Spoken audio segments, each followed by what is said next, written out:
各位朋友、弟兄姊妹平安。今日繼續同大家分享一啲關於耶穌釘十架嘅預言。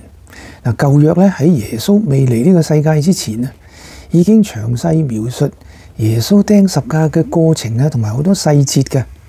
咁到耶穌嚟呢個世界嘅時候咧，呢啲預言咧就一一應驗啦。今日要同大家分享咧係兩個預言咧，一個舊約，一個新約，係關於耶穌喺十架上咧係俾人嘲笑同侮辱嘅。舊約預言耶穌會成為嘲笑同埋藐視嘅對象，而且會蒙羞而死嘅。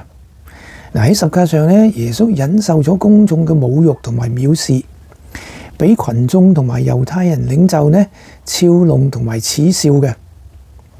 釘十架咧係一個最可恥嘅死亡方式，囚犯咧被赤裸裸地釘在一塊木頭上，公眾咧係凌辱。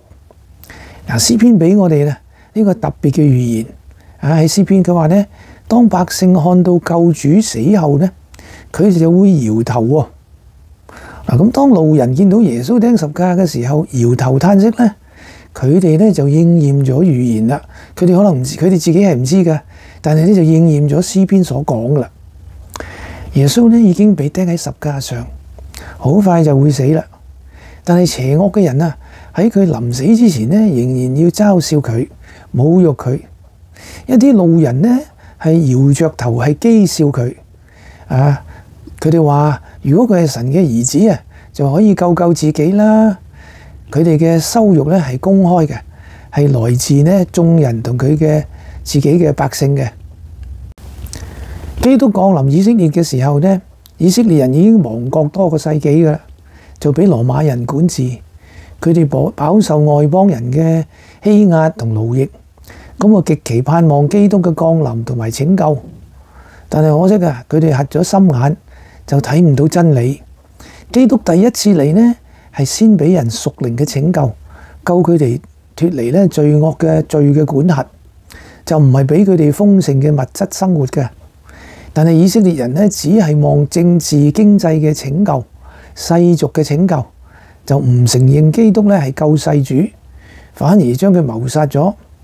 神嘅選民啊，不認神嘅兒子，反而將佢殺咗，反而殺咗呢個彌賽亞。哇！喺該當何罪啊？世人呢唔明白啊，一個冇塵世權力、地位同埋財富嘅人，一個死喺充滿羞恥嘅十架上嘅人，點可能係救世主呢？咁世人想用世人嘅智慧明白神嘅作為，但係世人係無法理解神為世人作出嘅犧牲嘅。我哋咧睇一睇一個舊約嘅預言。詩篇109篇25節講：我受他們的羞辱，他們看見我就搖頭。呢個預言話呢，耶穌嘅敵人呢見到佢釘十架呢就搖頭。咁嚟到馬太福音27章39同40節咧咁講：從那裏經過的人譏笑他，搖着頭。咁呢啲人搖着頭嘅時候呢，佢哋就應驗咗舊約嘅預言啦。舊約係咁樣預言噶嘛。